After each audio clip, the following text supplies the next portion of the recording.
The next chapter that we're going to cover is chapter 13, and this chapter is on alkenes and alkynes. And we are going to start by learning how to name alkenes and alkynes.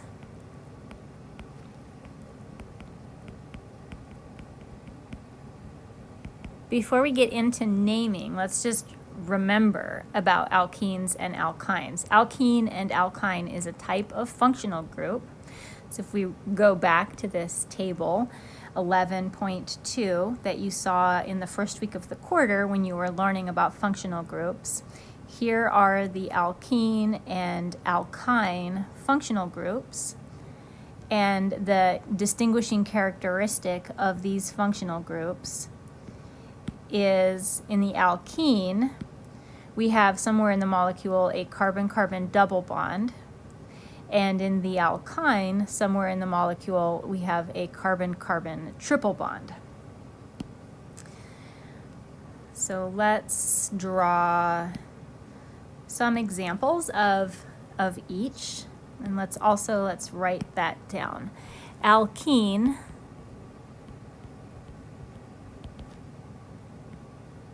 contains a carbon-carbon double bond. Let's say, for example, this guy right there. Alkyne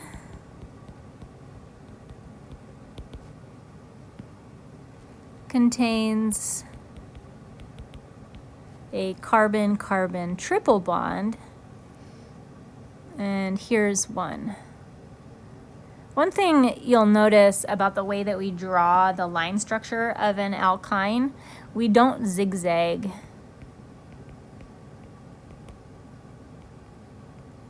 Around the triple bond. So you'll notice that I drew it straight instead of zigzaggy. I don't care if you draw them zigzaggy. If you draw it like that, that's fine with me. But you'll notice in other representations in your book, on sapling and in my notes, I'm going to always draw the triple bond straightened out and not zigzaggy. The reason that we draw it straightened out is because it reflects the true shape of the alkyne functional group. In the alkyne functional group, the carbon atoms are all straightened out and their bonds are not angled. So that's why it's drawn that way. So first thing that we're going to do is look at how to name these molecules. And the good news is that our rules for naming alkenes and alkynes are very similar to the rules that you already know for naming alkanes and branched alkanes and halogenated alkanes. We follow pretty much the same rules. We are going to start by finding the longest carbon chain. And our goal is to find the longest carbon chain that contains the double bond or the triple bond. So as we're finding the longest carbon chain, we want to include the double or triple bond in that chain. And then we are going to number the carbon chain.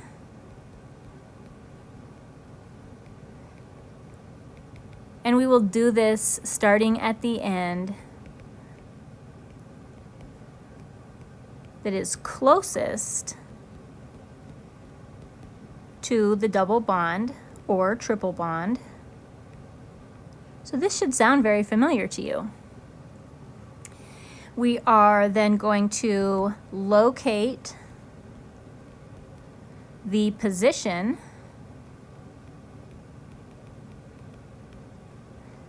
of the double bond or the triple bond. And when we locate the position of the double or triple bond, because the double and triple bond spans two carbons, always. There's 2 carbons involved in this. We use the first carbon of the double or triple bond as the location.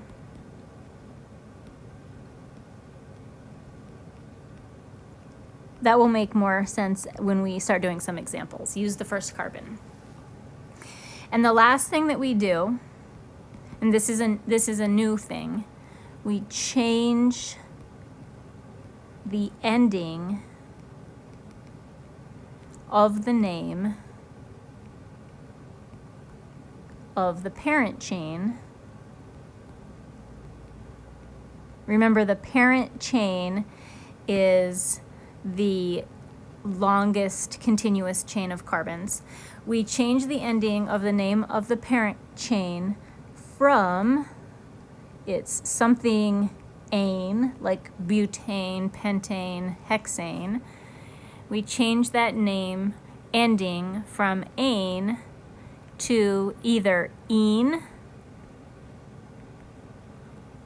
or ine, depending on if it is an alkene or if it is an alkyne. So the ending of the name communicates if it's an alkene or an alkyne. Let's practice a couple of simple ones. I'm just going to use the example that I gave you of an alkene and an alkyne at the beginning of this section. So first, we need to find the longest continuous chain of carbon atoms that contains the double bond. This is a pretty straightforward example. Then we number the carbon chain starting at the end closest to the double bond. In this molecule, the double bond is literally right in the middle. We locate the position of the carbon-carbon double bond using the first carbon of the double bond as the location. So let's look at that. The first carbon of the double bond is carbon number 2. The second carbon of the double bond is carbon number 3. We are going to use the first double bonded carbon as the location. The first double bonded carbon is number 2. That's the location. And then we are ready to use the parent chain. This is a 1, 2, 3, 4 carbon molecule. So we're going to reference back to table 12.1, straight chain alkanes. If there are 4 carbons in the chain, it's a butane. So we're basing this off of the parent chain butane. We are going to drop the ane and replace it with ene because it is an alkene. So it is 2-butene. Example number 2, find the longest carbon chain, number starting at the end closest to the triple bond. Again, this one's right straight in the middle, 1, 2, 3, 4. Locate the position of the triple bond using the first carbon of the triple bond. The triple bond goes from carbon 2 to carbon 3, so its location is 2. 4 carbon chain, again, would be butane, but because there is a triple bond, we drop the ane and replace it with ine. This molecule is 2-butyne. If you're looking at other resources, you might see the location shoved into the middle of the molecule's name for either alkenes or alkynes. Both of these methods are acceptable. You can use whichever one you are the most comfortable with. I personally tend to use this location with the number at the front of the name because it just feels and sounds a little bit better. But if you do come across situations where the number is in the middle of the name, I want you to just be familiar with that and know what it represents.